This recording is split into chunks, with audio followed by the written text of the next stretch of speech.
Gente, bom dia. Vamos retomar o nosso estudo de processo penal com a correção das questões daquela bateria de exercícios da aula anterior. A aula anterior foi o quê? Foi no sábado retrasado, que nós fizemos 22 questões da apostila de 50. Eu até pensei em mandar um material complementar, mas achei desnecessário, porque ficaria pendente de gabarito e tal. A gente não iria conseguir resolver mais 10 ou 15 questões, por exemplo. Acredito que esse tempo seja o tempo exato para a resolução das 28 que faltam. Antes da gente começar a corrigir as questões, eu queria falar um detalhezinho, passar uma informação sobre a atualização do meu livro. Eu fiz a atualização do meu livro recentemente com a inserção dessas novas regras no pacote anticrime, 13.964. Estou na fase final só de leitura, de revisão dessa atualização, que vai ser disponibilizada pela editora no site da editora Ímpetos. Então, para quem já tem o meu livro, Manual de Processo Penal, com mais de 200 questões comentadas, quem tem o livro vai poder acessar no site da Ímpetos essa atualização. Então, eu coloco lá, no capítulo tal, temos mais esse novo item, em relação àquele parágrafo do tal capítulo, entende-se agora que com a lei, com o pacote anticrime, passou a ser dessa forma, assim, assado. Toda atualização, para ninguém ficar perdido, que é o que mais preocupa a galera no processo penal. Poxa, professor, o que mudou, né? O que está valendo, o que foi suspenso e tal. Bem, pegando toda essa atualização da minha obra, eu decidi fazer um artigo, e esse artigo saiu essa semana. Para quem não viu, então destaco, aviso, aproveito essa chance para avisar. Um artigo que foi publicado já na segunda-feira e está sendo publicado todo dia, fico feliz com isso.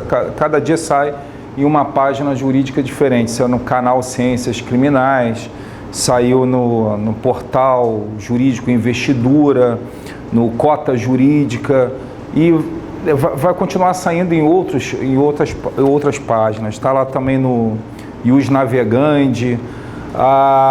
Se chama o pacote anticrime e os efeitos da reforma ao Código de Processo Penal. Aí vocês vão encontrar ali um resumo, mas não do pacote anticrime inteiro, mas tudo aquilo que foi alterado no Código de Processo Penal. Tem 10 páginas ali, mas tudo que vocês precisam saber para concurso, no que diz respeito ao processo penal, para quem está se preparando para o TJ, para a Polícia Civil, para qualquer concurso, agora o Paraná também, né? Está tudo ali. Basta vocês examinarem e anotando no Código de Processo Penal as referências, o artigo 3º-A, o artigo 28, todas as alterações, o 311, 312, 315, as alterações todas mais importantes. E ali eu falo das mais importantes e daquelas que nem são tão importantes, tá? Eu mexo em trato em toda a parte processual penal. Então vamos lá. Questão 23 foi a questão que nós paramos. Vamos lá, continuar o nosso trabalho aqui para o TJ, com questões de tudo quanto é tipo. Questão 23 diz assim: João foi denunciado pela prática de crime de furto simples. Na denúncia, o Ministério Público apenas narrou que houve subtração do cordão da vítima, indicando hora e local. Na audiência de instrução, o julgamento, a vítima narrou que João o empurrou em direção ao chão, dizendo que se gritasse, o bicho ia pegar. Eu acho sensacional essa questão, a linguagem do bandido, né? O bicho ia pegar, arrancando em seguida o seu cordão. Diante da narrativa da violência e da grave ameaça, o juiz fica convencido de que houve crime de roubo e não de furto. Sobre o caso apresentado, de acordo com o Código de Processo Penal, assinale a afirmativa correta. Nós fizemos algumas questões sobre isso na aula anterior, né? O que acontece aqui? O juiz, ele, após a instrução, entende que o crime foi outro. E toda vez que a banca anuncia um negócio desse, olha, chegou no momento do juiz julgar, ele entende que o crime foi um crime diferente daquele exposto, indicado na petição inicial, lá na denúncia. Aí o aluno já fica, meu Deus, é agora? É a questão sobre sentença, né? Se é caso de emendácio ou mutácio libelli. Eu lembro que na aula anterior eu ensinei o seguinte: verifiquem o porquê o juiz chegou à conclusão de que o crime foi outro. O juiz chegou à conclusão de que o crime foi outro em razão daquilo que foi colocado na petição inicial, ou ele entendeu que o crime foi outro por algo não colocado na petição inicial. Isso é a chave. Se tiver lá contido na inicial, não contido na inicial, a chave está aí. Se ele entende que o crime foi outro por algo que está contido na petição inicial, algo que foi narrado pelo promotor na denúncia, é caso de emendácio libelli, artigo 383. Se ele entende que o crime foi outro em razão de algo não contido na petição inicial, algo que o promotor não descreveu na denúncia, algo que apareceu no curso da instrução, aí é caso de mutácio libelli. E o procedimento é diferente. No caso da emendácio, o juiz precisa abrir vista ao Ministério Público, ele precisa abrir prazo para a defesa? Não, ele julga de acordo com aquele entendimento dele, altera essa classificação, porque emendácio libelli significa a correção da acusação. Emendácio é a correção da acusação. E a mutácio é porque houve uma mudança no curso da instrução, uma mudança do teor da acusação. Então, no caso de emendácio, ele faz essa correção e acabou. E fica, mas o réu não teve chance de se defender? Teve sim. Porque o artigo que o promotor colocou foi o 155, o juiz condenou pelo 157, mas ninguém se defende do artigo. O réu, ele se defende dos fatos que foram narrados na petição inicial. Ele não foi citado, ele não teve a oportunidade de rebater ponto a ponto ali da petição inicial, ele não recebeu uma cópia da acusação. Então, não há que se falar em ofensa ao contraditório e ampla defesa. Não há que se falar também em invasão, a ofensa ao sistema acusatório, porque o juiz está se aliando à acusação. Não, o juiz está julgando justamente aquilo que foi colocado na petição inicial. Também houve respeito total ao princípio da congruência, da correlação, que o juiz só pode julgar aquilo que foi apresentado para ele. Pois é, ele está julgando aquilo que foi apresentado para ele, exatamente aquilo que foi narrado na petição inicial. Mas o caso de mutácio libelli é diferente. Ele entende que o crime foi outro em razão de algo não contido. E aí o procedimento muda. Ele pode julgar aquilo que o promotor não colocou na petição inicial? Ele pode levar em consideração? Não. Até porque isso ofenderia o contraditório para a defesa. O réu não falou. O réu não teve oportunidade de contestar aquilo que o juiz levou em consideração na sentença. Mas por que o réu não contestou? Porque o promotor não colocou na petição inicial. É o que acontece exatamente aqui, na questão 23. Porque na 23, o promotor colocou na denúncia furto. O MP narrou que houve somente subtração. E subtração sem violência, sem grave ameaça é furto, então estaria correto. Ele colocou aqui, na inicial, descreveu o fato. E o que está aqui? Aqui está a subtração. Subtração de um bem. Aí chegou no final, peça condenação na forma do artigo 155 do Código Penal, perfeito. Mania de escrever CPP, né? 155 do Código Penal, perfeito. Se tivesse ocorrido exatamente o que ele narrou, essa classificação estaria exata. Só que na audiência de instrução, quer dizer, o que é o momento da instrução? O momento da instrução é o momento da produção da prova. Eu não vou me cansar, porque pode ser que um aluno pense assim, caramba, o professor está falando de novo, mas é assim, estudar é assim, a gente está estudando junto, a gente está estudando, eu não estou só conferindo o gabarito, a gente está estudando. Então, às vezes o aluno pode estar super afiado, pensando, não aguento mais ele explicando isso, mas o aluno precisa, ele pode estar assim, de saco cheio desse ensinamento, dessa lição, mas tem aluno que não, tem aluno que precisa ver e rever, e acredito até que o aluno que domine o assunto também precisa, senão a gente esquece, a coisa vai se perdendo, você não vai trabalhando, vai se perdendo. A gente está preparando a galera aqui para o TJ, então tem a galera de técnico, tem a galera de analista, e esse material eu nem peguei tudo aquilo que cai para analista, porque se fosse para trabalhar também os temas de analista, teria colocado jurisdição, competência e outros assuntos aqui.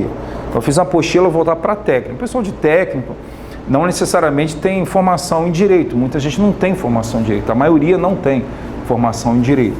E aí eu tenho que trabalhar toda hora essas expressões. Então se alguém estiver assim, poxa, mas já explicou isso, eu peço desculpas. O estudo é assim, para mim é assim. Então instrução criminal é a fase da produção da prova. Quando se fala do curso da instrução, é naquele momento do processo que nós estamos produzindo a prova. Então, na hora que a gente está ouvindo o ofendido, está ouvindo o testemunho da acusação, testemunho da defesa, pegando esclarecimento dos peritos, assistentes técnicos, fazendo a careação, reconhecimento de pessoas, nós estamos produzindo a prova. E a fase da instrução termina com que ato? O interrogatório. Quando o réu é interrogado e tal, acaba assim a instrução criminal, acaba esse momento da produção da prova, né? Então, na audiência de instrução, a vítima narrou que João empurrou em direção ao chão, dizendo que se gritasse o bicho ia pegar. Quer dizer, empurrou, a violência, ainda fez aí uma grave ameaça, né? O bicho ia pegar. Acredito que não preciso explicar o que significa o bicho vai pegar, né? Eu acho que não é só para o carioca, não. No Brasil todo, a gente conhece bem o significado dessa expressão. Arrancando em seguida o seu cordão. Então, o que apareceu no curso da instrução, na audiência de instrução e julgamento, o que apareceu na AIJ foi isso aqui. Violência, grave ameaça. Isso que apareceu. Aí o juiz, diante da narrativa dessa violência e grave ameaça, o juiz fica convencido de que houve, na verdade, o roubo e não o furto. É sim. Porque furto não tem violência e grave ameaça. Você pegar o artigo 155, subtrair para si ou para outro em coisa alheia móvel. Ponto. Reclusão de 1 a 4 anos. Não tem violência, não tem grave ameaça. Porque se você acrescentar violência e grave ameaça àquilo que é considerado como furto, aí já deixa de ser furto. Passa a ser roubo. Então o juiz pensa, se eu levar em consideração que a vítima foi agredida, foi ameaçada, eu não vou julgar esse cara pelo crime de furto, eu vou estar julgando esse cara pelo crime de roubo, 157. Aí ele vai lá e julga o indivíduo direto pelo roubo? Não, não pode. Não pode por quê? Porque quando o réu ele foi citado, ele recebeu uma cópia disso aqui. E aqui não continha essa narrativa.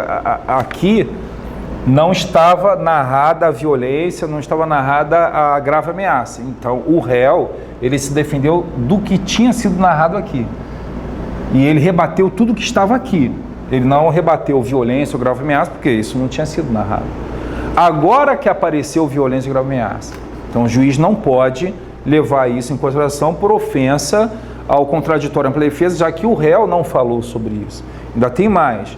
O juiz não pode também levar em consideração violência e grave ameaça, porque ele não pode julgar algo que não foi apresentado a ele na petição inicial, senão vai ferir o princípio da congruência, o princípio da correlação. É preciso haver uma correlação entre aquilo que se expõe ao juiz e aquilo que é julgado, aquilo que vai ser julgado na sentença. Tem que ter uma correlação, tá?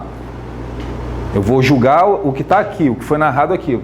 Violência e grave ameaça não foram colocados. Então é caso de emendaço? Não, é caso de mutácio libelli, artigo 384. E a primeira providência é promotor, coloque isso na petição inicial. Coloque isso aqui. E a gente chama isso de aditamento, que é o termo técnico. Coloque violência e grave ameaça na petição inicial. Porque se isso apareceu na instrução, eu preciso me manifestar sobre isso, mas desde que esteja na petição inicial. Aí o promotor terá o prazo de 5 dias para fazer esse aditamento e, por conseguinte, o réu terá o direito de falar, senão haverá ofensa ao contraditório ampla defesa.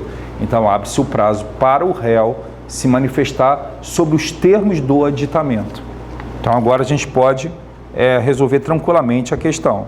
O juiz na sentença poderá condenar João pelo crime de roubo com base no 383 do CPP, que assim dispõe: o juiz, sem modificar a descrição do fato contida na denúncia ou queixa, poderá atribuir-lhe definição jurídica diversa, ainda que em consequência tenha de aplicar pena mais grave. Errado. Sem modificar a descrição do fato, mas a descrição do fato envolvia só subtração. Ele vai julgar por roubo sem modificar a descrição? Totalmente incoerente. Tá? Isso daí não é caso de emendácio, isso é caso de mutácio. Se violência e a grave ameaça, ou a grave ameaça, estivessem descritas na inicial, aí o juiz poderia julgar direto, roubo. Seria um caso de emendácio, mas não estavam contidas na petição inicial. Encerrada a instrução probatória, o Ministério Público deverá aditar a denúncia em 5 dias. Sim, terminou a instrução, promotor, faça o aditamento. Prazo, 5 dias. E se o Ministério Público... Onde que está esse negócio de 5 dias? No próprio 384, tá? E se o Ministério Público ficar inerte, o juiz deve aplicar o artigo 28. Não é o novo artigo 28, não, porque o novo artigo 28, lembrando, está com eficácia suspensa por decisão do ministro Fux. Então, é o antigo artigo 28. O que diz o antigo artigo 28?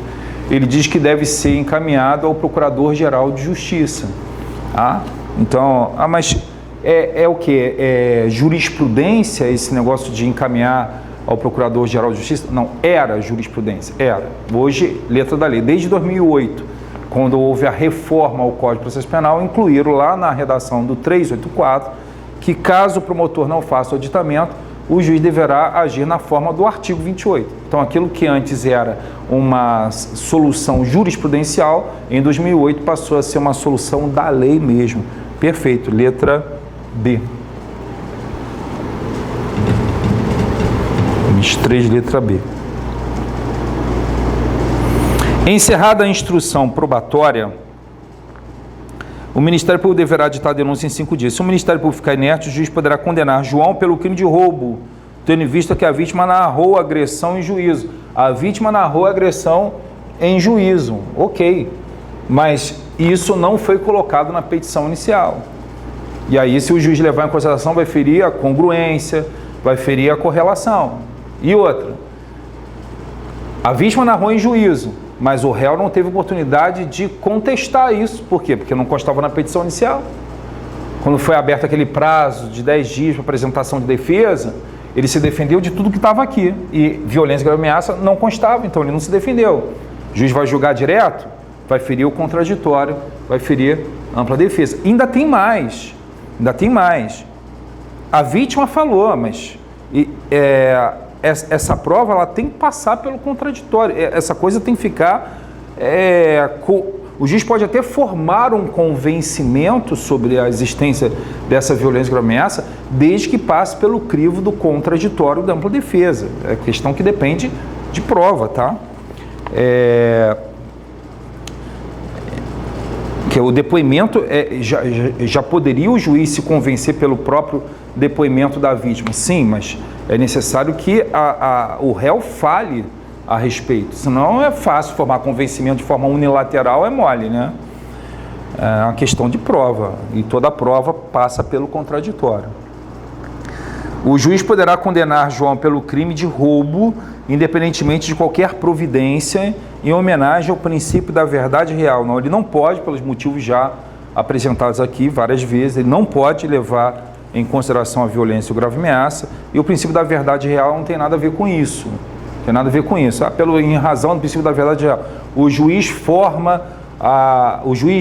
ele não fica limitado às provas produzidas pelas partes. O juiz pode, para dirimir dúvidas sobre ponto relevante, ele pode de ofício determinar a produção da prova. É o que reza o artigo 156 do Código de Processo Penal, com bastante crítica da doutrina e crítica antiga, né? Isso tem a ver com o princípio da verdade real, de que o juiz não fica limitado às provas produzidas pelas partes. O juiz pode, para esclarecer uma dúvida sobre um ponto relevante, não para se aliar à acusação ou defesa, porque isso seria ofensa ao sistema acusatório, mas para esclarecer dúvidas sobre um ponto relevante, é o que diz o artigo 156 do Código de Processo Penal. Tá? Eu falo, não tem nada a ver com a questão, porque uma coisa não afasta a outra. O fato do juiz poder determinar a produção da prova de ofício em busca da verdade real, isso daí não atropela o contraditório e ampla defesa. Tá? 24. Walter processado por furto no mesmo processo que Isaías responde por lesão corporal de natureza grave, pois os crimes supostamente são conexos, postula por meio de seu defensor a habilitação como assistente no processo penal, alegando que foi vítima da agressão praticada por Isaías. Nesse caso, é correto afirmar que a habilitação deverá ser negada, pois o mencionado crime de lesão corporal de natureza grave é de ação penal pública condicionada à representação e, na realidade, Walter deveria ter representado oportunamente. Tudo errado, porque o que está acontecendo aqui no enunciado, fazer aquela representação da relação processual, uma representação triangular, pelo triângulo equilátero, a relação processual envolvendo aqui, no caso, a ação penal pública, né? O Ministério Público, o acusado, o réu, né? E o juiz. Então, aqui eles usam até a expressão réu, corréu, né? Vamos colocar.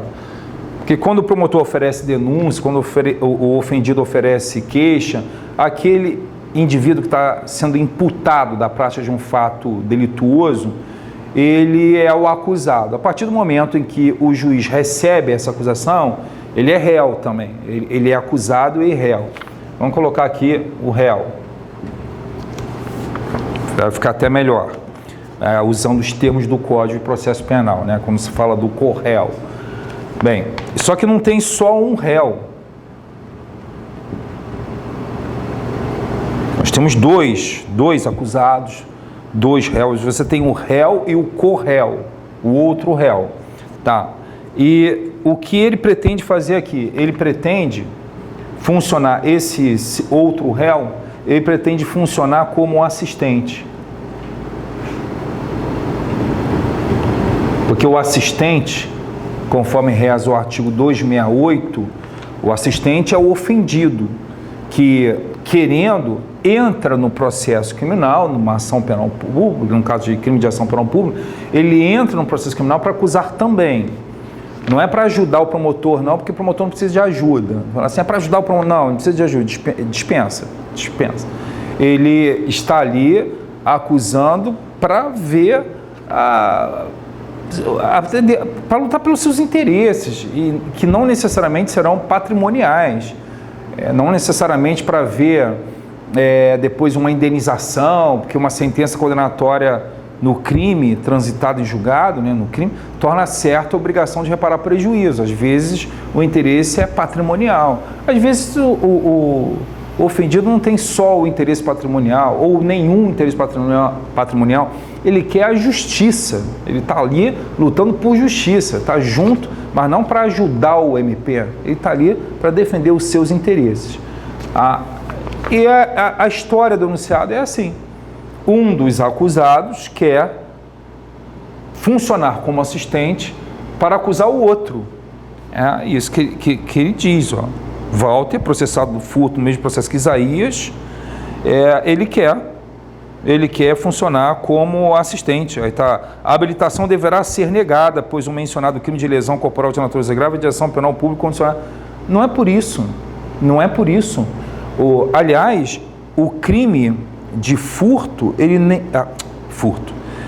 a lesão corporal grave nem é crime de ação penal pública condicionada à representação. Crime de ação penal pública condicionada à representação é a lesão corporal leve e a lesão corporal culposa. E não há nenhum código penal que diz isso. Quem diz isso é o artigo 88 da Lei 9.099 de 95, que diz que a lesão leve e a lesão culposa, a ação penal depende de representação. A lesão grave, gravíssima, seguida de morte, ação penal pública e incondicionada. Então já tem um erro aqui no aspecto penal já, na parte penal, porque realmente não é assunto do direito processual penal, numa prova de direito processual penal. Perguntar o crime de corrupção passiva, o crime de exercício arbitrário das próprias razões, perigo de contágio, doença venérea, esses são crimes de ação penal pública incondicionada ou condicionada, ou ação penal privada. Isso daí é direito penal, você saber que aquele crime X, Y, aquele crime ação penal é pública ou privada, ou condicionada ou incondicionada.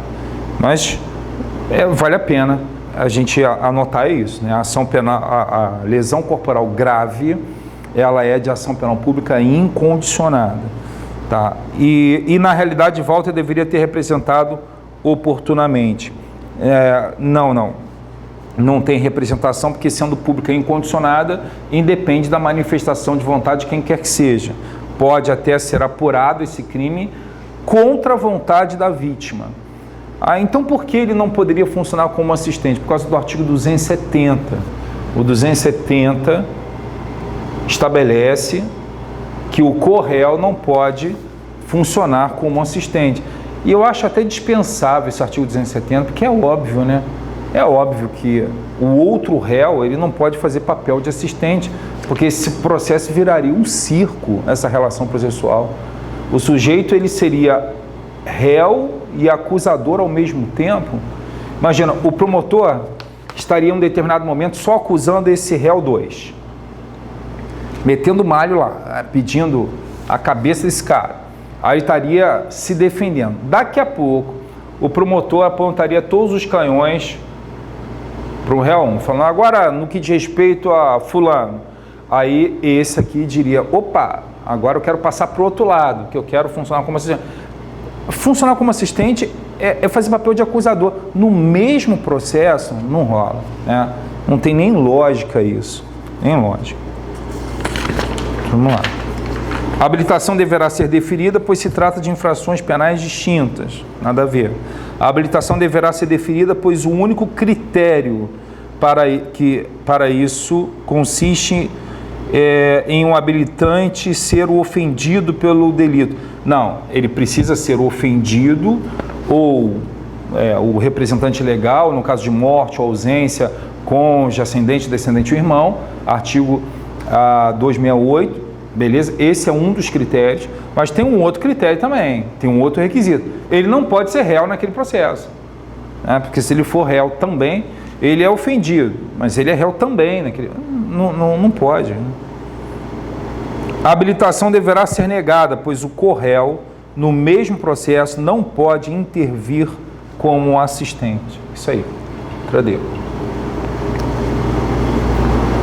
Artigo 270. A habilitação deverá ser deferida, pois o processo ainda não está findo. O processo não terminou, então pode. O artigo 269 do Código de Processo Penal diz que enquanto não passar em julgado a sentença, o ofendido poderá se habilitar como assistente. Então, enquanto o processo não acabar, enquanto o processo, na linguagem aqui, não estiver, não findar, né? Não está findo aqui o processo não terminou. Ok, mas ele é réu. Esse é o detalhe, o processo não terminou, o ofendido pode se habilitar enquanto o processo não terminar, enquanto não passar em julgado. Enquanto o processo estiver em andamento, ele pode se habilitar como assistente, mas ele não pode ser réu. Se ele for réu, já era, 270. 25. Em relação aos procedimentos, avalie as afirmativas abaixo. Procedimento comum será ordinário, sumário ou sumaríssimo. Correto. A gente tem que olhar o artigo 394, né? Esse momento é o 394.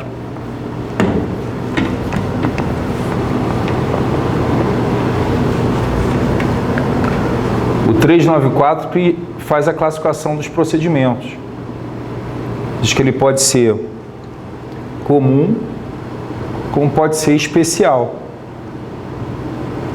E o comum, por sua vez, ele se divide em ordinário sumário e sumaríssimo. Ok. O procedimento comum será ordinário, sumário e sumaríssimo. 2. É considerado procedimento ordinário quando tiver por objeto crime cuja sanção máxima combinada seja inferior a 4 anos de pena privativa de liberdade. Ordinário? Não. Esse é o sumário. O ordinário é para aqueles crimes que têm pena igual ou superior a 4. Então, pena máxima de 4 ou mais de 4 anos. Esse é o ordinário. E aqui fala que o ordinário que tem pena abaixo de 4. Não, inferior a 4, pena máxima abaixo de 4 anos. Esse é o procedimento sumário. Errado. 3. Procedimento sumário é o que tiver por objeto crime cuja sanção máxima combinada seja inferior a 4 anos. Agora sim. 3. Correto. 4. Procedimento sumaríssimo destina-se a infrações penais de menor potencial ofensivo na forma da lei. Exato. A infrações de menor potencial ofensivo. E quais seriam as infrações de menor potencial ofensivo? Crimes com pena máxima até 2 anos e todas as contravenções penais. Tá? Então, 4. Correto. O sumaríssimo é para todas as contravenções, sem exceção, e alguns crimes, aqueles que têm pena máxima até 2 anos. Beleza. E 5.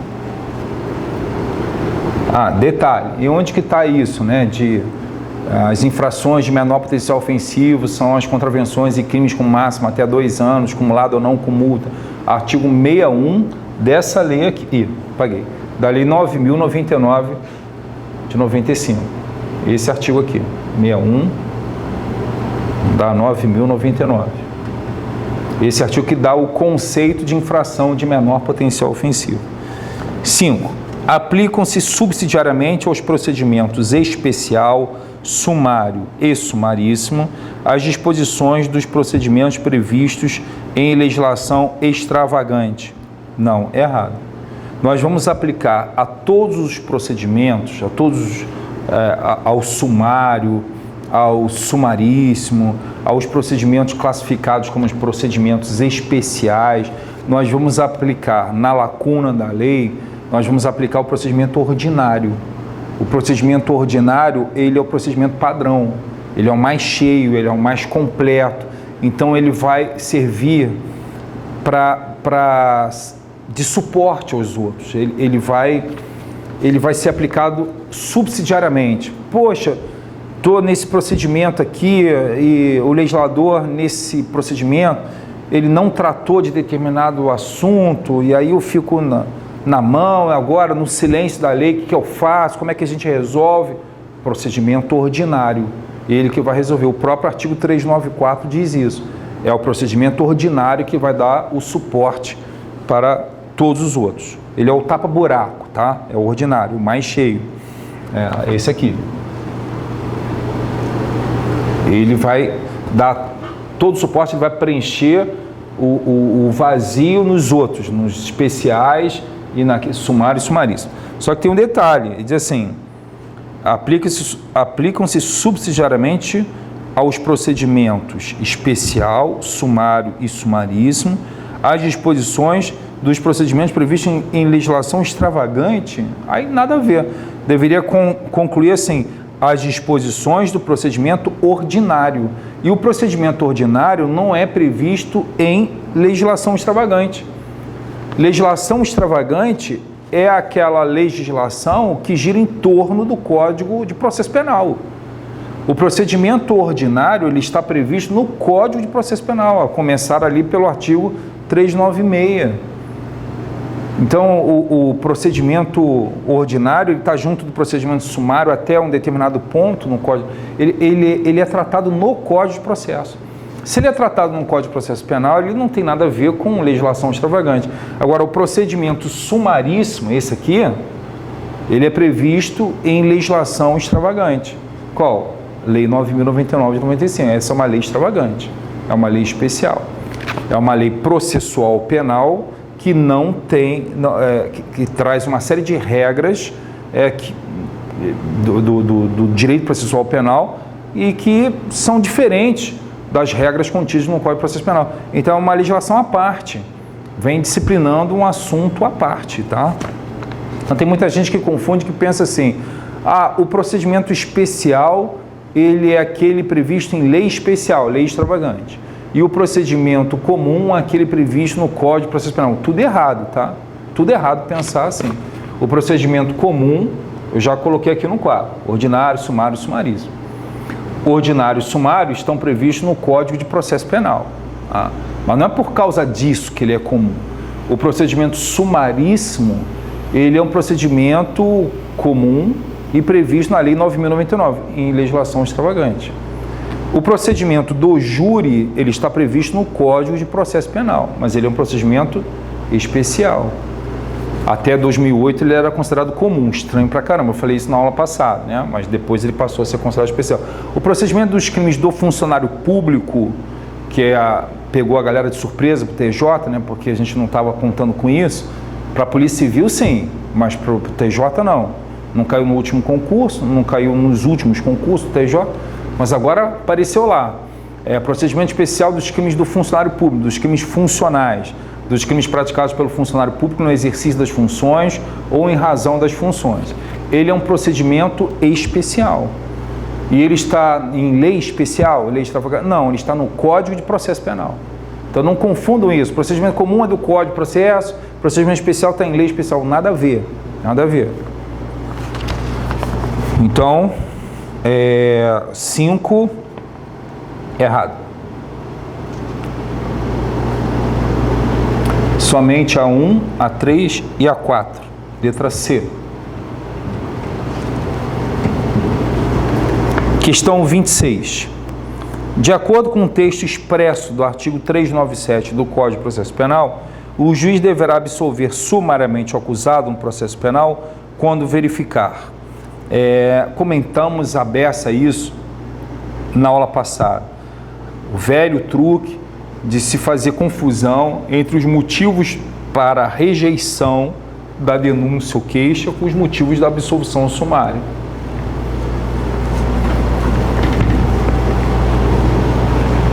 Se eu quiser saber quais seriam os motivos para o juiz ele rejeitar a acusação, 395.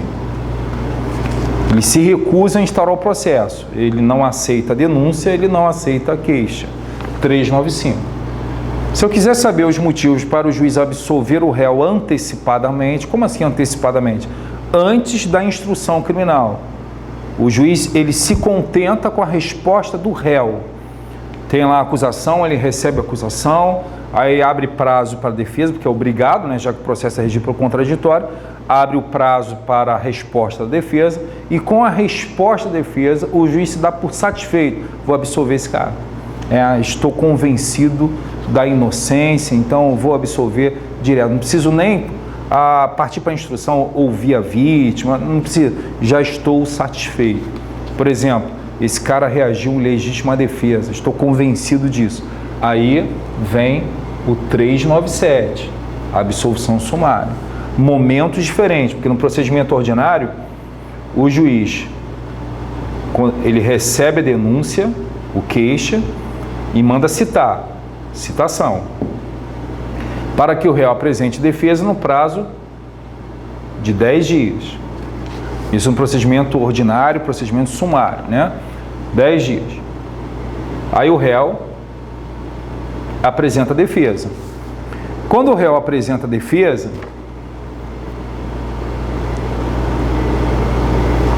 ou o juiz absolve sumariamente, absolvição sumária,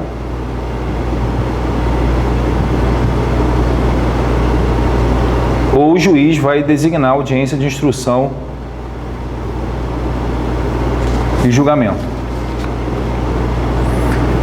Então, tem casos em que o juiz ele não recebe 395, pelos motivos do 395.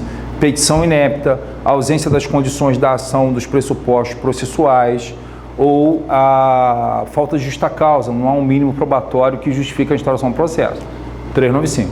Mas a partir do momento que ele recebe e o processo, talvez a defesa até diga em resposta que não seria o caso de recebimento, ele pode até voltar atrás na forma do 395, mas se ele achar que está tudo correto, que era realmente para instaurar o processo, ele pode, com a resposta da defesa, ele chegar à conclusão de que não precisa nem marcar o dia de instrução, a absolução sumária, 397. Então aqui, ó, 395, momento de analisar o 395 e aqui o 397.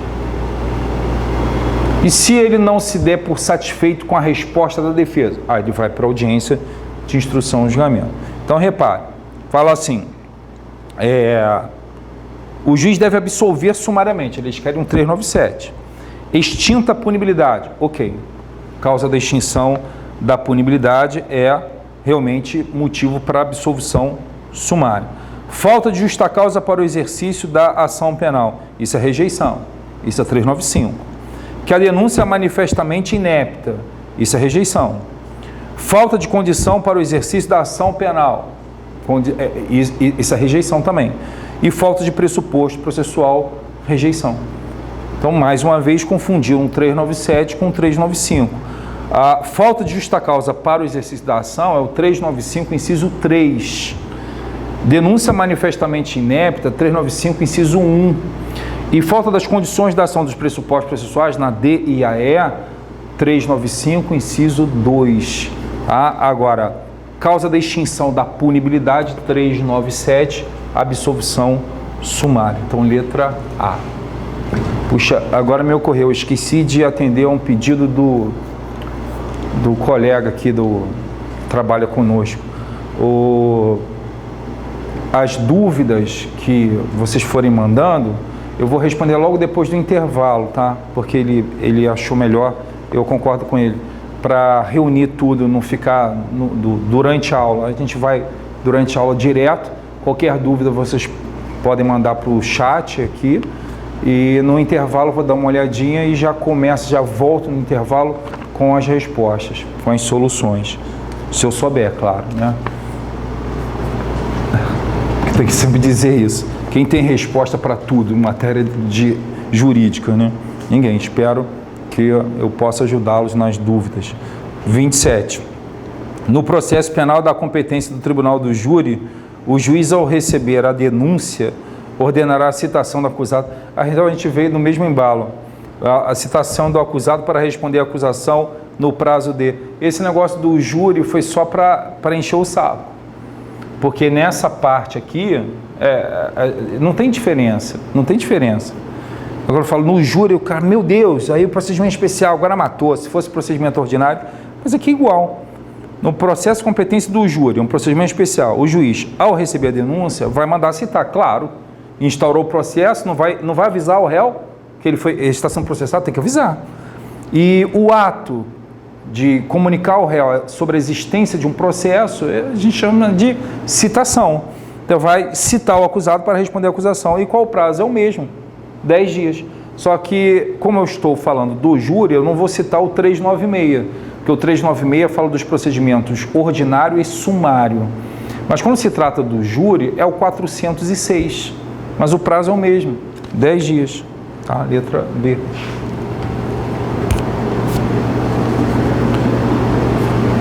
(28) Eu só não posso fazer isso aqui já não tem a ver com o júri, tá? A partir daqui já não tem mais a ver com o júri. Bem, questão 28.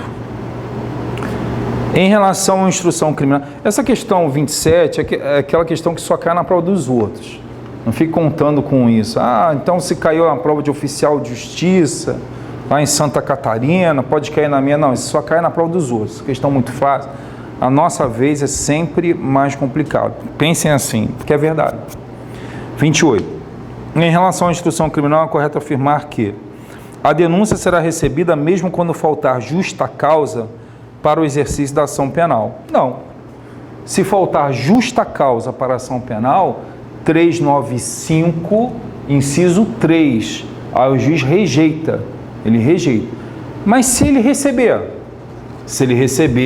a defesa poderá apontar isso. Juiz, o senhor recebeu a denúncia quando deveria ter rejeitado, na forma do 395, inciso 1, inciso 2, inciso 3, sei lá, aponta lá, deveria ter rejeitado. Pode fazer isso mesmo após, a defesa pode arguir isso mesmo após o juiz já ter decidido quanto à instauração do processo? Sim, se a defesa fosse ouvida antes, talvez esse equívoco não tivesse sido cometido, né? Mas o juiz ele decide, salvo alguns procedimentos, mas num procedimento ordinário, sumário, a regra do jogo o juiz decide quanto à instauração do processo sem ouvir a defesa. Depois que ele instaura, é que a defesa se manifesta. E a defesa pode se manifestar nesse sentido, dizendo até em preliminar, olha só, antes de qualquer discussão, só devo dizer, não era nem para ter sido instaurado esse processo criminal. E se o juiz concordar, ele se retrata do ato do recebimento. Ele se retrata dessa decisão. Ele vai voltar atrás e vai rejeitar. Mas isso é difícil, aberto de acontecer. Mas a gente, tendo motivo, mesmo nos casos concretos, eu penso assim, é muito difícil do juiz voltar atrás. Mas cabe a mim, eu estou pela defesa, cabe a mim arguir. Ainda que ele não volte atrás, mas eu vejo que ele não deveria ter recebido e vou alegar isso no momento da defesa. Porque essa reconsideração assim é complicada de acontecer. Então a denúncia será recebida mesmo quando faltar justa causa? Não, a denúncia não será recebida, ela será rejeitada.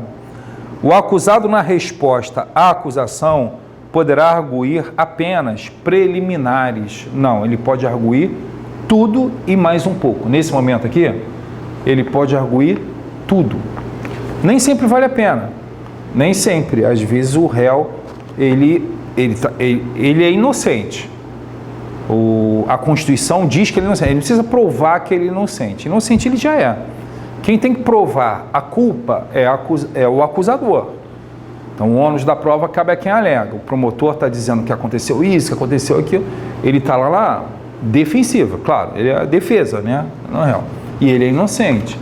Ele pode se reservar a se manifestar sobre determinados aspectos, apresentar determinados aspectos num outro momento. Isso aqui eu vou discutir de forma mais aprofundada após a instrução, ou no curso da instrução, vamos reservar a tocar nesse assunto, mas nesse momento ele pode fazer uma denúncia, uma defesa até assim, de forma mais genérica, pode dizer que não aconteceu nada daquilo, não é verdade, e se limitar aos aspectos puramente processuais. Em suma, ele pode falar tudo e mais um pouco no momento da defesa. Ele não é obrigado, ele pode suscitar o que ele quiser, inclusive preliminares. Aqui está dizendo que ele só pode arguir preliminares. Só pode arguir questões de ordem processual, questões, algum vício ocorrido até aquele momento, nada disso. Ele pode, por exemplo, ele pode já apresentar um álibi. Assim, olha, como é que vocês dizem que eu estava no dia tal, em tal lugar, se eu tenho aqui a prova? Ele entra mesmo, ele já vai discutir um mérito direto, contestando ponto a ponto. Isso é uma estratégia dele, tá? E nem sempre haverá condição de arguir preliminar, né? Isso é um caso ou outro, mas é importante. O acusado no procedimento comum sumário tem prazo de 5 dias para responder à acusação. Qual é o artigo que fala do prazo para o réu ele responder à acusação? É o 396. 397 de absolução. É o 396. E o 396, Ele não junta tudo? Ele não fala nos procedimentos ordinário e sumário, assim como no 397, nos procedimentos ordinário e sumário? Então, até um determinado ponto no Código de Processo Penal, os procedimentos ordinário e sumário, eles andam de mãos dadas. Aí, em um determinado momento, separa. Quando você fala na instrução criminal, opa, aí já muda. A gente parte para o 531 ou 538, quando se trata do procedimento sumário. Aqui é bem no iniciozinho. O acusado no procedimento comum sumário, ele tem um prazo para responder. É o mesmo do ordinário, tem um prazo de 10 dias. O 396 é um procedimento, é um artigo comum aos dois procedimentos. O juiz deverá absolver sumariamente o acusado ante a existência manifesta de causa excludente de ilicitude. A absolvição sumária numa causa de exclusão da antijuricidade ou da ilicitude. Isso, letra D. Artigo 397. Eu lembro que na aula passada eu até indiquei uma forma de guardar, uma forma mais tranquila de guardar os motivos da absolvição sumária. Eu falei até que o pessoal que estuda também para a Polícia Civil costuma ter mais facilidade, porque usa do direito penal. E o pessoal que se prepara para o TJ, o técnico, o TJ, não enfrenta o direito penal. Então, assim, o crime é um fato típico, jurídico e culpável. E tem como consequência a punibilidade. Então, a punibilidade é um efeito. Eu guardo isso. A definição do crime, o conceito analítico de crime, fato típico, jurídico e culpável, e guardo a consequência. É o efeito da prática de um crime, que é a punibilidade. Beleza. A exclusão de qualquer um desses elementos é motivo para absolvição sumária. É um fato típico, mas se for atípico, absolve sumariamente. O crime é um fato típico e antijurídico, mas se eu excluir a antijuricidade, que é o mesmo que ilicitude, absolvo sumariamente. O crime é um fato típico jurídico culpável, sim, mas se existe uma causa da exclusão da culpabilidade, eu vou absolver sumariamente, exceto a inimputabilidade, que discutimos na aula passada também. E o crime é um fato típico jurídico culpável, ok, mas tem como efeito a punibilidade. Porém, uma causa da extinção da punibilidade acarretará também a absolvição sumária. Eu lembro da definição do crime, o efeito, e isso facilita a decoreba do artigo 397 do Código Penal, do Código de Processo. Então, quando fala, ele deve absolver sumariamente ante a existência manifesta de causa excludente de ilicitude, exclusão de ilicitude, exclusão da antijuricidade, tanto faz. Ilicitude é o mesmo que antijuricidade. E o crime é um fato típico e antijurídico. O crime é um fato típico e ilícito. Não teve ilicitude, uma causa da exclusão da ilicitude como um estado de necessidade, uma legítima defesa, um estrito cumprimento do dever legal, absolvição sumária. Então o juiz se dá por satisfeito com a resposta, está convencido da exclusão da ilicitude e aplica o 397 direto, dispensando a instrução. Letra D. Letra E. O juiz recebida a denúncia designará dia e hora para audiência. Ok. Dispensada a intimação do acusado. Ótimo. E aí o acusado não vai. Excelente. Contraditório e ampla defesa foram bem observados nesse momento. Se a gente não intimar o acusado, como é que ele vai saber do dia e da hora da audiência? A intimação tem a ver com a comunicação dos atos processuais. E o princípio que se destaca nesse assunto, como uma vez eu vi uma questão pequenininha com aparência de inofensiva, e foi uma questão que gerou assim, um estrago geral, o princípio que se destaca é o princípio contraditório. E na questão tinha colocado o princípio da publicidade. Qual é o princípio em destaque quando vamos para o estudo da comunicação dos atos processuais, ou seja, citação, intimação e notificação? O princípio em destaque é o princípio do contraditório. E não o princípio da publicidade, é do contraditório. Se nós não intimarmos, se nós não citarmos, se nós não notificarmos, o sujeito não vai ficar nem sabendo da existência do ato. Ele não vai usar do seu direito consagrado pela Constituição da República de produzir provas em contrário. Ele não vai nem saber daquilo que está sendo feito contra ele. O artigo 399 diz exatamente o contrário. Então, o juiz receber denúncia designará de hora para audiência, intimando-se o acusado. 29. 399.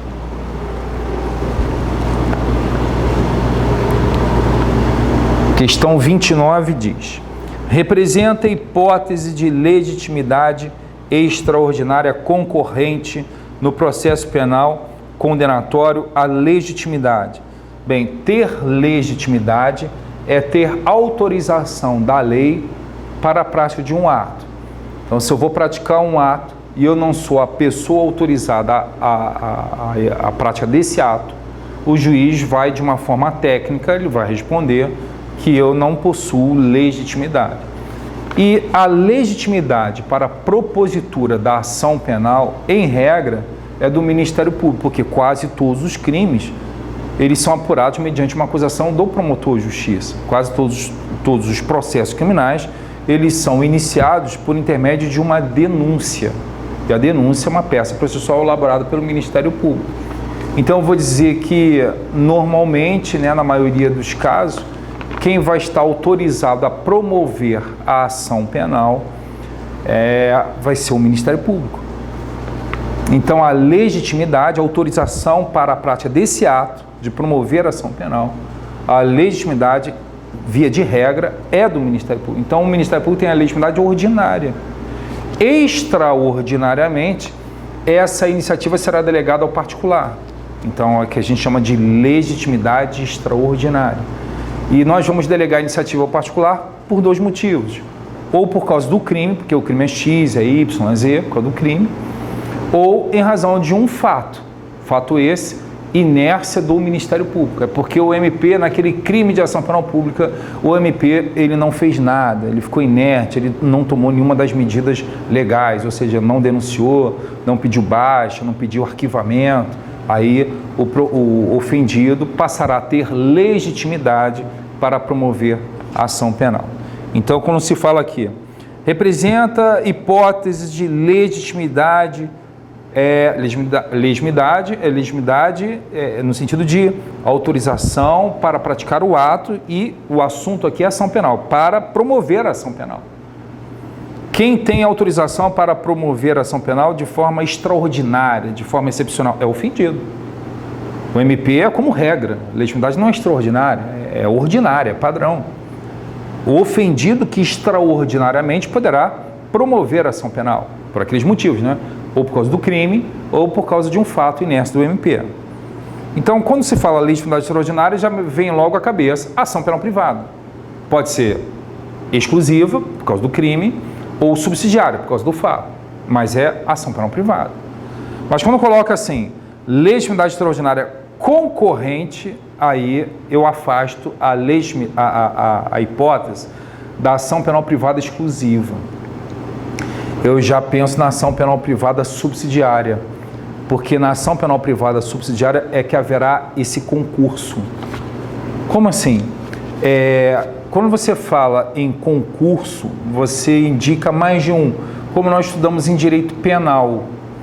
No direito penal temos um título no Código Penal chamado concurso de pessoas, é o título 4 do livro 1, concurso de pessoas. E dentro da parte referente às penas, alguns artigos tratam de um outro instituto chamado concurso de crimes. Quando a gente usa essa expressão concurso, a gente está querendo fazer referência a mais de um. Então, o título 4 do Código Penal, quando fala do concurso de pessoas, está tratando daquelas hipóteses em que duas ou mais pessoas vão estar associadas na prática de um crime ou de alguns crimes. Associados, haverá um vínculo subjetivo, haverá aí uma ideia, uma noção, uma compreensão, estou fazendo tal coisa para contribuir com o crime do outro. Então, haverá um concurso de pessoas, duas ou mais pessoas envolvidas na prática de um crime ou de outros crimes. Claro que nós temos, além do liame, nós temos outros requisitos, mas não vamos discutir aqui porque não estamos tratando de direito penal. É só para lembrar do termo, para ficar bem fechado isso no termo, concurso. Isso é um caso de concurso de pessoas, tem 2 ou mais pessoas envolvidas no crime. Concurso de crimes, 2 ou mais crimes cometidos dentro de um mesmo contexto fático. Isso é o concurso de crimes. Concurso material, concurso formal, crime continuado, esse concurso de crimes.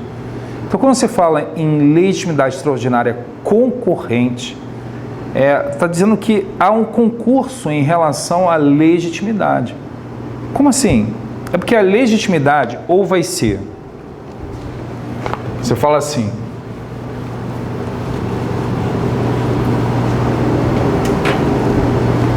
quem, via de regra, tem legitimidade para promover a ação penal? O MP. Extraordinariamente, o ofendido, ou o seu representante legal. Ou no caso de morte ou ausência, cônjuge, acidente, descendente ou irmão. Beleza, estamos falando de legitimidade. Se falasse assim, a legitimidade extraordinária, ofendido. Pronto, fechou. Ação penal privada. Mas quando diz assim, legitimidade extraordinária concorrente, eles estão querendo saber quando que o ofendido, que é a legitimidade extraordinária, ofendido. Quando que o ofendido estará, ao mesmo tempo, autorizado a promover a ação penal com o Ministério Público. Ele e promotor ao mesmo tempo. Só posso pensar na ação penal privada subsidiária da pública. Porque numa ação penal privada exclusiva, o MP não está junto, não.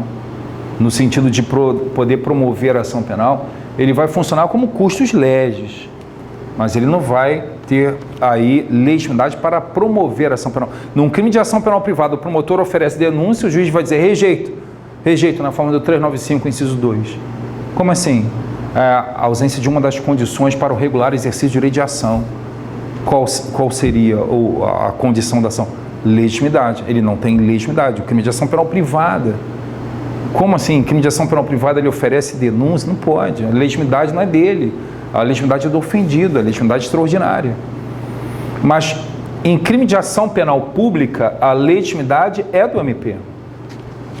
E ele tem um prazo para tomar alguma das medidas legais. Denunciar, pedir baixa, requerer baixa, que é a devolução dos autos do inquérito para a delegacia, ou requisitar a abertura de inquérito policial, quer dizer, ele vai insistir na investigação, ou ele vai pedir arquivamento. O que ele vai fazer, cabe a ele decidir. Ele forma livremente a opinio delicti, opinião sobre o delito.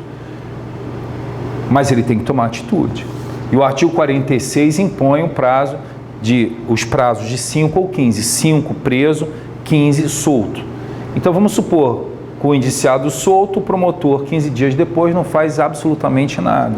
O ofendido que não tinha legitimidade para promover a ação penal, que a gente está falando aqui de crime de ação penal, crime de ação penal pública, tá?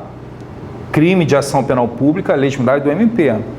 E a lei impõe a ele prazo para tomar alguma atitude em relação a esse crime de ação penal pública. Não observando o prazo, o promotor não fazendo nada nesse prazo da lei, a partir do esgotamento do prazo, 16º dia, o ofendido que não tinha legitimidade passará a ter também. Então, repare, passará a ter também, não é assim, aí o promotor perde o direito e eu... Não, o promotor não perde. Aliás, o promotor não tem nem direito, ele tem um poder-dever de tomar atitude. Ele tem um poder-dever. Então, mesmo atrasado, o promotor continuará com o seu dever de tomar atitude em relação àquele crime de ação penal pública, cuja titularidade é do MP. Ele continua, mesmo atrasado. Só que atrasado, ele não vai estar sozinho, ele vai estar junto do ofendido, que também poderá promover a ação penal oferecendo queixa. Então, a gente chama isso de legitimidade concorrente. Nesse prazo aqui de 6 meses que o ofendido poderá intentar a ação penal, se ele quiser, né, haverá uma legitimidade concorrente, uma legitimidade para os dois ao mesmo tempo.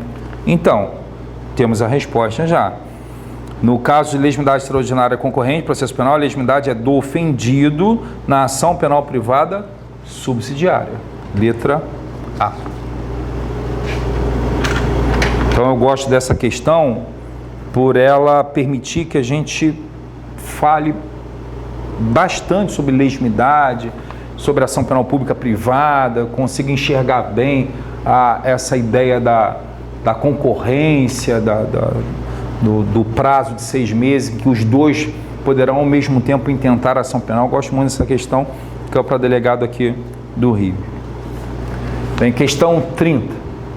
A outra foi do TJ, né? Isso, o TJ na lista aqui do Rio de Janeiro, a 28. Bem, questão 30.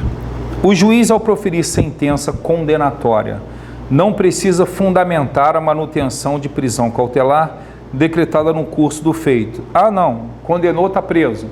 O Código de Processo Penal era assim. No texto original do Código estava assim, no artigo 594. Réu condenado em primeira instância, hein? Condenado, réu preso, salvo. O salvo não era para prender, o salvo era para soltar.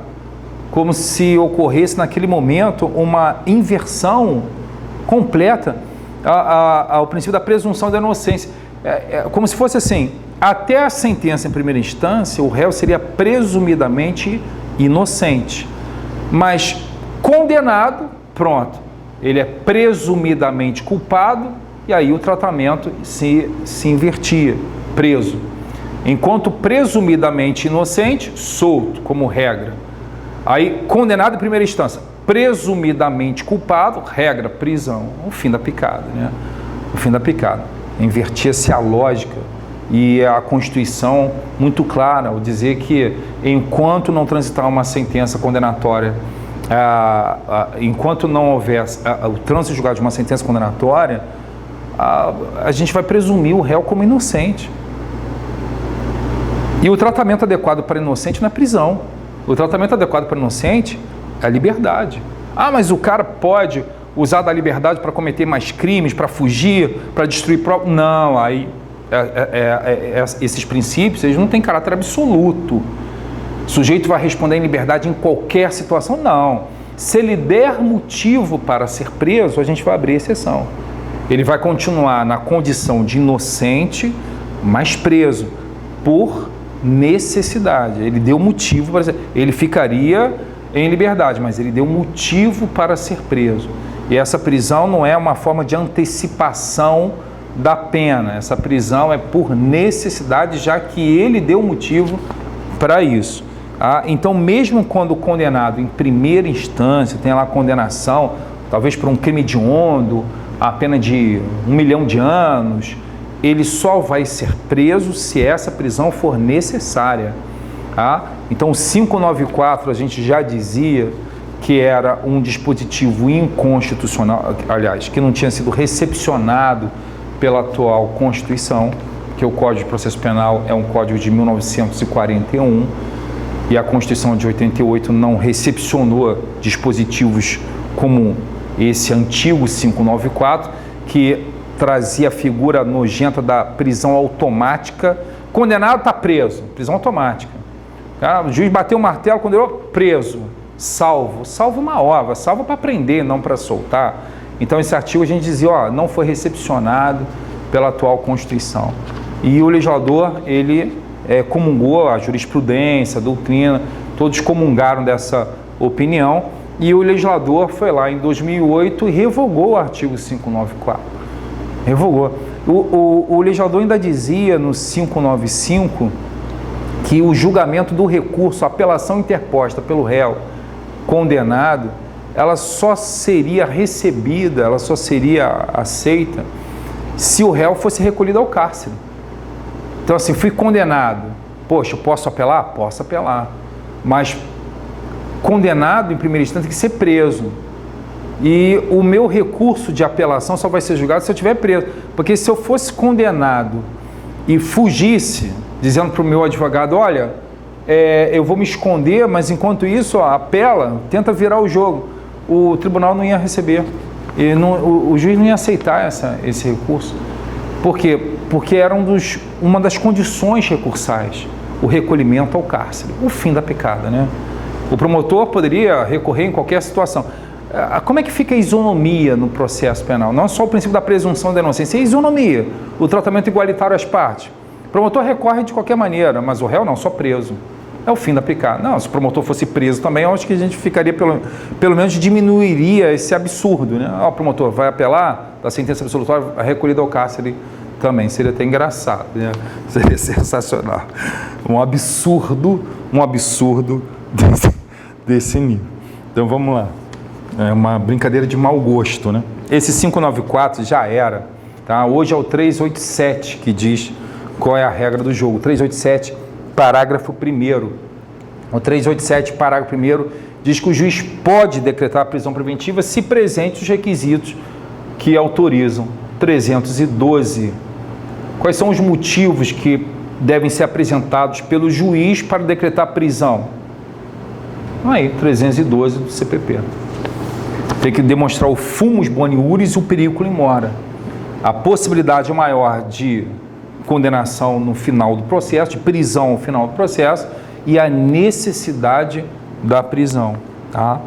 Então, não precisa fundamentar a manutenção, ele precisa fundamentar sim. Não existe prisão automática, fundamenta sim. A prisão é com base no 312 do Código de Processo Penal. E se ele não fundamentar essa prisão é ilegal, o juiz corre o risco até de responder por crime de abuso de autoridade. E vai lembrar o novo dispositivo que apareceu, caramba, que 5 horroroso. O 564, inciso 5. É caso de nulidade, decisão sem fundamentação. Tá? Então isso já...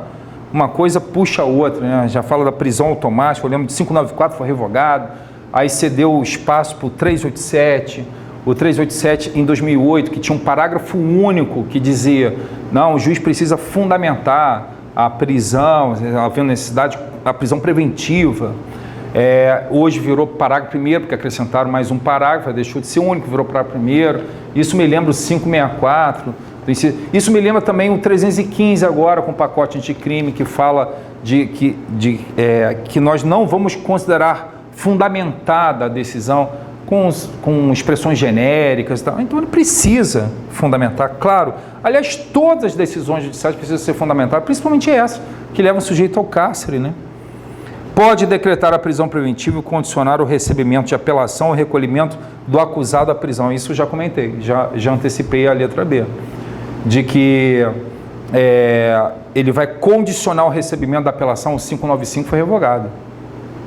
A gente só vai julgar o recurso se ele for recolhido ao cárcere, como se o recolhimento ao cárcere fosse uma medida automática e como se nós pudéssemos tratar as partes de forma tão desigual assim, né? Não existe isso não. O recurso não vai ser julgado deserto pela fuga do réu, não. Não pode obstar o apelo em liberdade com fulcro apenas na reincidência e má antecedência do acusado. Isso aí. Ele não pode impedir que o réu apele em liberdade pelo simples fato de perceber lá na folha de antecedentes criminais que ele é um reincidente ou que tenha maus antecedentes. Ele não pode. Porque a reincidência e os maus antecedentes não são motivos para a prisão. O juiz decreta a prisão preventiva dizendo, decreta a prisão preventiva porque o réu tem maus antecedentes. Isso daí não está na lei. Porque é reincidente, não está na lei. Os motivos estão aqui, ó. Estão aqui. 312 do Código de Processo Penal, que também passou por uma ligeira alteração com o pacote anticrime. Acrescentaram uma expressão que, ao meu ver, não tem pé nem cabeça, é redundante. O perigo da liberdade. O perigo da liberdade já estava ali demonstrado pela garantia da ordem pública, da ordem econômica, a conveniência da instrução criminal, a asseguração da aplicação da lei penal e pelo perigo da liberdade. Mas o perigo da liberdade abrange exatamente essas hipóteses aí. Tá? Então tem que ser no 312 do Código de Processo Penal e não só tem maus antecedentes, ele é reincidente. Presume-se necessária a prisão? Não. A prisão não é presumida. A necessidade da prisão ela é demonstrada em dados concretos nos autos do processo. Então, não pode impedir o apelo, obstar o apelo em liberdade com fulcro apenas na residência. Pode levar isso também em consideração, mas não apenas. Tem que basear no 312. Não pode condicionar o recebimento de apelação ao recolhimento do acusado à prisão, mas o conhecimento do recurso pelo tribunal depende da efetivação da segregação cautelar. Então, não pode condicionar o recebimento da apelação de apelação ao recolhimento do acusado. Falamos já 2 vezes, né? Só receberemos o recurso se ele for recolhido à prisão. Aqui está dizendo, não pode, não pode. Mas o tribunal só vai conhecer do recurso após, não. O juiz vai receber o recurso e o tribunal também vai receber e conhecer do recurso se todos os requisitos estiverem presentes, mesmo com o réu foragido. Quer dizer, a fuga do réu, o não recolhimento ao cárcere, não impede nem o recebimento, nem o conhecimento. Tem diferença entre receber e conhecer? Tem sim. Porque receber é você fazer uma análise dos aspectos processuais do recurso. Aí você recebe ou não recebe. E conhecer do recurso é você enfrentar o principal, a discussão principal, é o mérito ali. Os motivos do inconformismo do recorrente. Por que ele está recorrendo? São as razões, é você enfrentar as razões. Então, para você receber ou não receber, você vai examinar os aspectos processuais. O prazo foi observado? O recurso está correto? Ele tem legitimidade para recorrer? Tinha interesse em recorrer? Foi feito o preparo do recurso? Você está examinando os aspectos processuais. Aí, quando você verifica que processualmente está tudo ok, então recebo. Recebeu, aí você vai conhecer ou não conhecer do recurso. Tá? Então, está dizendo que o tribunal ele não pode condicionar o recebimento ao recolhimento ao cárcere, mas pode condicionar o conhecimento, o julgamento ao cárcere. Não existe esse negócio de cárcere, nem para receber, nem para conhecer do recurso. E não pode decretar a prisão preventiva se reconhecer a primariedade do acusado. É errado. Ele pode decretar a prisão preventiva mesmo reconhecendo a primariedade do acusado. É engraçado porque a letra C e a letra E têm posições invertidas, assim, né? Eu disse que o juiz não pode mandar prender pelo simples fato do réu ser um reincidente ou ter maus antecedentes. Isso daí não presume a necessidade da prisão. O cara pode ser reincidente, ele pode ter maus antecedentes e o juiz entender que não há necessidade de deixar esse cara preso, ele pode responder muito bem em liberdade. Nada indica que ele venha cometer outros crimes, ele não está atrapalhando a produção da prova, ele não está fazendo nenhuma manobra no sentido de fugir, de se esconder, tudo ok. Eu vou deixar esse cara em liberdade, mesmo com maus antecedentes, mesmo reincidente. Isso daí, por si só, não pode ser considerado motivo para a prisão. Lembrando, os motivos estão aqui, no 312. Agora, em contrapartida, a gente não pode dizer que o fato do sujeito ser primário e de bons antecedentes, quer dizer, ele não é reincidente, nem tem maus antecedentes, ele é primário e de bons antecedentes criminais, então o juiz não poderia prender. Pode prender o primário e de bons antecedentes, desde que demonstrados os motivos da prisão. Eu fico espantado, às vezes, quando eu pego processos criminais em que aquela família desesperada já chega e diz: olha, doutor, a gente já não tem mais recurso financeiro, espero que a gente consiga negociar bem os honorários advocatícios, porque nós tínhamos condições de pagar sim, mas no momento a gente perdeu tudo, porque só para um habeas corpus nós tivemos que pagar não sei quanto. Fico, meu Deus do céu, pagaram uma fortuna no habeas corpus, pagaram vou dar uma olhada no processo, né? Como é que a gente vai negociar honorários, eu não sei nem do que se trata, vou dar uma olhada. Aí você olha lá um habeas corpus que a pessoa disse ter pago uma fortuna. Isso eu via desde a época da Defensoria Pública. Pessoas indo para a Defensoria Pública dizendo assim, eu perdi completamente, hoje eu estou assim, quase que na rua. Vendi casa, vendi carro, eu via muito isso na Defensoria Pública. E pagando advogados, e nada resolvido. Aí pensava, poxa, então pagaram grandes escritórios de advocacia, tiveram que vender casa, carro. Aí eu ia ver o habeas corpus, com o habeas corpus, o advogado dizendo, o réu não poderia ter sido preso, é injusto o decreto prisional, eis que o réu é primário e de bons antecedentes. Aí o tribunal não tem nem trabalho para responder um argumento desse, né? Tem um habeas corpus aqui dizendo que a prisão é ilegal porque o réu é primário de bons antecedentes, tem residência fixa, trabalha, né? Tem um trabalho, carteira assinada, ok. Aí o tribunal nem perde muito tempo para responder um habeas corpus desse. Já está pronto no computador. Vai chegar lá para a secretária, para um analista, o técnico, vai dizer, por favor, já está pronto aí, está na área de trabalho, inclusive, já esse documento, essa resposta. É só mudar os nomes ali, em que o tribunal vai dizer, como já vi vários julgados, mas vários, e continuo vendo, a primariedade, os bons antecedentes não são fatores impeditivos do decreto prisional.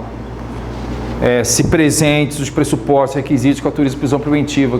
Aí o sujeito vende a casa, paga um advogado para isso, para ele apresentar. E isso daí não é defesa.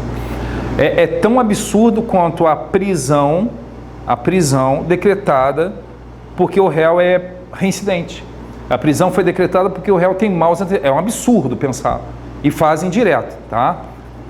Hoje menos, que o medo da lei de abuso de autoridade, ele pegou todo mundo, né?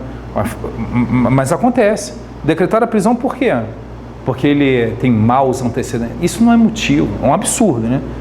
É tão absurdo também quando a defesa contesta a decisão judicial, alegando que não poderia ter sido decretada a prisão porque ele é primário e de bons antecedentes. Ele é primário e de bons antecedentes, ora bola, mas a prisão é necessária. Ele é primário, de bons antecedentes, tem residência fixa, um trabalho honesto, carteira assinada, pode ter até medalha de um prêmio, foi homenageado na Assembleia Legislativa como um cidadão assim da mais alta qualidade. Ok, mas o sujeito precisa ser preso, caramba. É a necessidade da prisão. Ele é primário de bons antecedentes, mas é um serial killer. Aí vai deixar o sujeito em liberdade? Ele é um perigo para a sociedade. Então é assim, bem legal comparar a C com a E. Não pode decretar a preventiva se reconhecer a primariedade? Pode.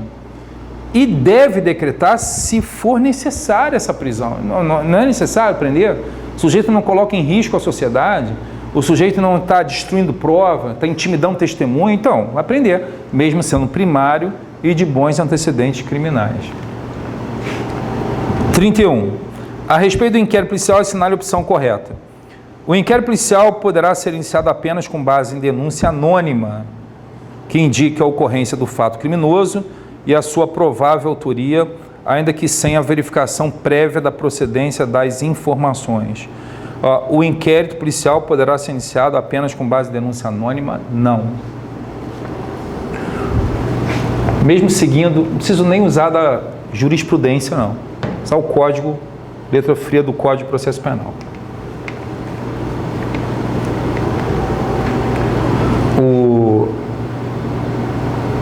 Um indivíduo fez uma denúncia anônima. Como assim denúncia anônima? Essa denúncia aqui não é a denúncia, peça processual não, tá? Até porque, como peça processual, só poderia ser elaborada mesmo pelo Ministério Público, né? Essa denúncia anônima é uma expressão que nós usamos para aquela comunicação sobre um fato criminoso por alguém que não se identificou. É como se eu ligasse agora para a delegacia para falar sobre um crime sem me identificar e na hora que me perguntar, não, mas o senhor tem que ver quem é que está falando, tal, te ligasse. Eu fiz uma denúncia anônima. Ou então, mandei uma cartinha sem assinatura, sem me identificar. Ou até fiz isso incentivado pelo Estado mesmo, porque tem um disque denúncia. Ligue para cá, dê informações, a sua identidade não será revelada. Eu fiz uma denúncia anônima. Essa denúncia anônima, ela não pode servir de fundamento para a instauração do inquérito policial direto. E aí eu não vou usar nem a jurisprudência, vou usar o Código de Processo Penal. O Código de Processo Penal, no artigo 5º, parágrafo 3º, diz que a comunicação feita por qualquer pessoa do povo, que é um caso de delatio criminis, delatio criminis, essa comunicação feita por qualquer pessoa do povo, o delegado, antes de determinar a abertura de inquérito, vai verificar a procedência das informações. VPI. Então, se foi feita uma denúncia anônima, compete à autoridade policial verificar a procedência das informações na forma do artigo 5º, parágrafo 3º, antes de determinar a abertura de inquérito policial. E as decisões nos tribunais superiores acompanham exatamente esse raciocínio, de que uma denúncia... Porque quantas vezes já foram ao Supremo Tribunal Federal dizendo, pleiteando aí o reconhecimento da ilegalidade do procedimento investigatório, porque a polícia instaurou inquérito policial com base numa denúncia anônima, aí o Supremo corrigindo lá, esclarecendo a questão. Olha só, não foi com base na denúncia, a denúncia anônima, ela gerou uma VPI, um procedimento administrativo de investigação interno ali na polícia, bastante discreto, apenas para verificar se havia justa causa, motivo para abertura de inquérito policial. E aí, com a VPI, chegaram à conclusão que havia justa causa e assim instauraram o inquérito policial. Então não tem nenhuma ilegalidade. A ilegalidade seria da denúncia anônima direto para cá. Mas se foi realizada uma verificação, uma VPI, nenhum problema. Então o inquérito poderá ser iniciado apenas com base... Não, aí está errado. Contra o despacho da autoridade policial que indeferir a instauração do inquérito policial, a requerimento do ofendido, caberá reclamação ao Ministério Público. Não, contra o despacho da autoridade que indeferir a instauração de inquérito, caberá recurso ao chefe de polícia, artigo 5º, parágrafo 2º do Código de Processo Penal. Se no inquérito policial a base da denúncia, o Ministério Público não poderá alterar a classificação do crime definida pela autoridade policial. Olha que absurdo. Se o inquérito pode ser usado como base para a denúncia? Pode, claro, pode. O Ministério Público, então, não pode alterar a classificação do crime que o delegado colocou em seu relatório? É claro que pode. A classificação jurídica do fato investigado, feita pelo delegado, não vincula o MP. Da mesma forma que a classificação feita pelo MP não vincula o juiz. Como é que pode o delegado, aquilo que o delegado colocar na tipificação, né, colocou que o artigo 158, pronto, então o juiz, o promotor vai ter que se denunciar, vai ter que denunciar pelo 158. Então, o promotor pode achar que nem foi crime nenhum. Né? Se ele pode achar que não foi crime nenhum, ele pode achar que foi qualquer outro, né? O inquérito pode ser definido como um procedimento administrativo pré-processual destinado à apuração das infrações penais e de sua autoria. Correto. O inquérito é um procedimento administrativo, não é processo, porque processo pressupõe a possibilidade de punição final, o que não vai ocorrer no inquérito policial, é um mero procedimento. Ele é administrativo, ele não é judicial. Se ele fosse judicial, ele seria presidido pelo juiz, ele é presidido pela autoridade policial e é pré-processual, quer dizer, antecede um processo, é um preparatório, né? O inquérito é uma preparação para uma eventual ação penal. Correto. A sua finalidade é apurar as infrações, a existência de uma infração e da sua autoria. Por ser instrumento de informação pré-processual, o inquérito policial é imprescindível ao oferecimento da denúncia. Não, ele é dispensável. Ele é uma mera peça de informação. Vamos dar uma olhadinha aqui. Bem, podemos dar o nosso intervalo. Havendo dúvidas, eu vou responder logo depois desse nosso intervalo. Até já.